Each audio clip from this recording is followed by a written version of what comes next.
नमस्कार आणि तुमचं सर्वांचं खूप खूप स्वागत आहे पुणेरी स्वाद किचनमध्ये.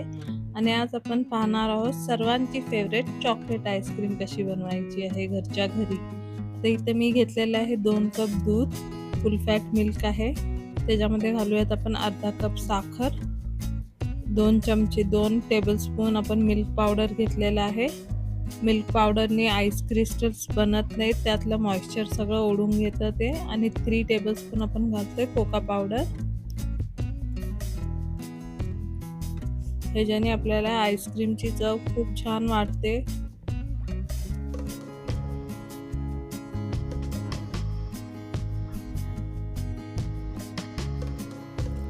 आपल्याला आईस्क्रीममध्ये फॅट कंटेंट जास्त लागतं, त्यामुळे मिल्क पावडर घ्यायची आहे आपण आणि फुल फॅट मिल्क घ्यायची आहे.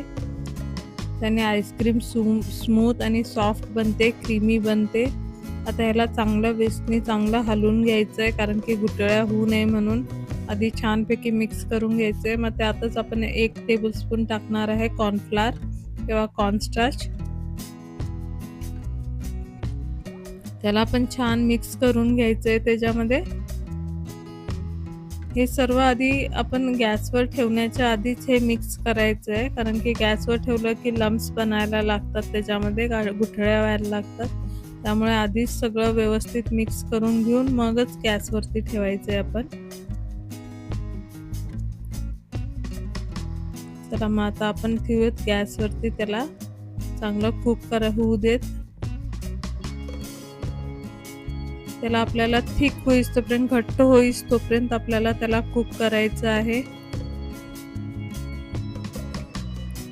आणि कंटिन्यूस हलवतच राहायचंय सतत, कारण की नाहीतर मग काय होतं, जरा सोडलं आपण की ते खालनं करपायला लागतं किंवा जळेल म्हणून.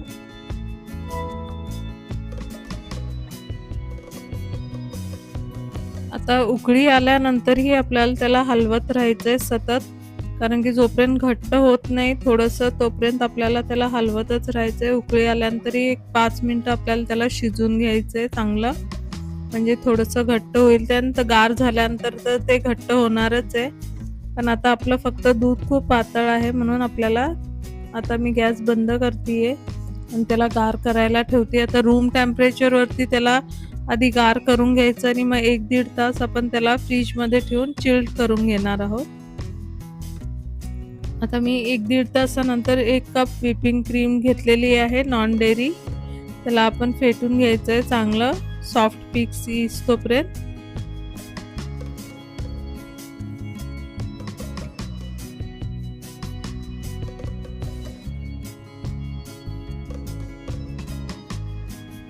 तोपर्यंत आपलं चॉकलेट मिक्सचर ही गार होते फ्रीजमध्ये. त्याला पण आपल्याला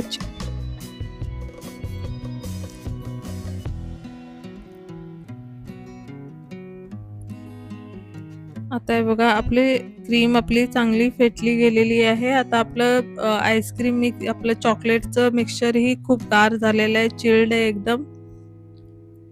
त्याला आता आपण पूर्ण ह्याच्यामध्ये मिक्स करूयात. किती घट्ट झालंय पहा ते गार केल्यामुळे. अशीच कन्सिस्टन्सी आपल्याला हवी आहे. जरा जास्त पातळ ठेवलं की मग आईस्क्रीम आपला नीट बनणार नाही.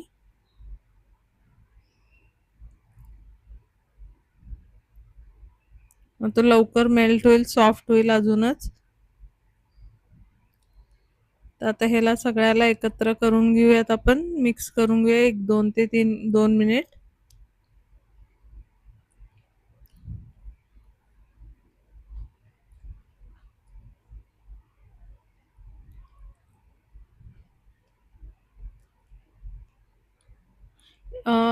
व्हिप क्रीमच्या ऐवजी तुम्ही फ्रेश क्रीम ही घेऊ शकता ह्याच्यासाठी, किंवा मग तुम्ही आपलं दुधावरची शाय असते ना, आपली 2 लिटर दुधावरची शाय असते. आदल्या दिवशी दूध तापून ठेवलं की दुसऱ्या दिवशीची निघते साय, ती आपण डायरेक्ट हे चॉकलेट मिक्स आणि ती साय मिक्सरमध्ये घालून जर हे करून घेतलं, मिक्सरमधनं फिरून घेतली की ती तसंही आपण चॉकलेट बेस बनवू शकतो, जर हे दोन्ही अवेलेबल नसतील तर आपल्याकडे फ्रेश क्रीम आणि व्हिप क्रीम.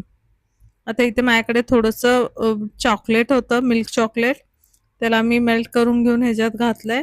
डार्क चॉकलेट असेल तर घाला, तुमच्याकडे नाही घातलं तरी चालतंय. माझ्याकडे होतं ते ट्रफल्स मधलं राहिलेलं म्हणून मी ह्याला वापरलं.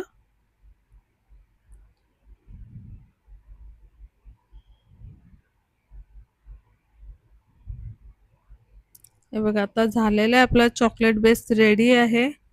आता आपण आता ह्याच्यामध्ये मी घालतेय 2-3 ओरिओ बिस्किट घालतेय. जस्ट असंच हे ऑप्शनल आहे टोटली. फ्लेवरसाठी घालतीये मी ह्याच्यामध्ये. की असं खाताना चॉकलेट आईस्क्रीम खाताना मध्ये-मध्ये चॉकलेटचे हे बिस्किटचे तुकडे आले की छान वाटतात खायला.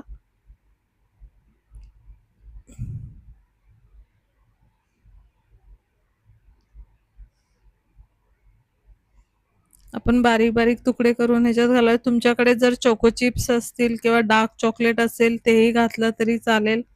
नाही घातलं तरी चालेल.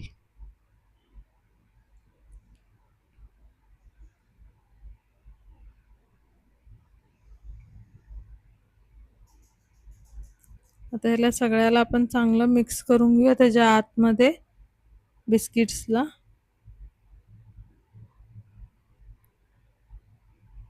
आणि मग ह्याला ट्रान्सफर करूयात आपण एक एअरटाईट डब्यामध्ये किंवा काही हे असेल तुमच्याकडे आईस्क्रीमचं मोल्ड त्याच्यामध्ये घालून ठेवा. आता मी ते एक डब्बा घेतलेला आहे त्याच्यामध्ये आपण हे चॉकलेटचं मिक्स सगळं काढून घेऊयात.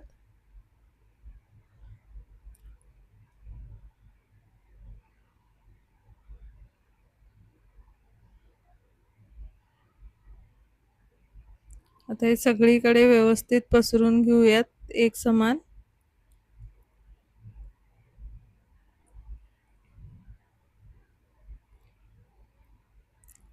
तर वरनं मी काही थोडेसे चोको चिप्स घालतीये त्याच्या सुंदर दिसावं म्हणून आईस्क्रीम आपली.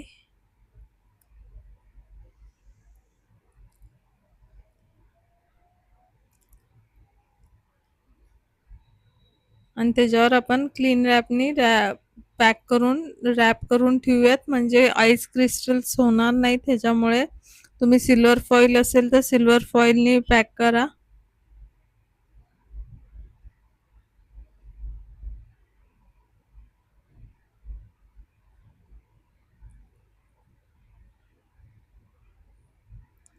आता ह्याला 8 ते 10 तास आपण फ्रीजमध्ये ठेवूयात फ्रीझरमध्ये. आणि 10 तासानंतर पाहूयात आपलं आईस्क्रीम सेट कसं झालेलं आहे. तर 10 तासानंतर मी आईस्क्रीम काढलेला आहे आणि हा पूर्णपणे सेट झालेला आहे. आणि हे पहा किती क्रीमी आहे टेक्स्चरमध्ये आणि सॉफ्ट तोंडात घालताच विरघळणारा market style chocolate ice cream ready आहे. रेसिपी आवडली असल्यास लाईक, शेअर आणि सबस्क्राईब करा आणि कमेंट करून आम्हाला नक्की सांगा आईस्क्रीम रेसिपी ट्राय करून.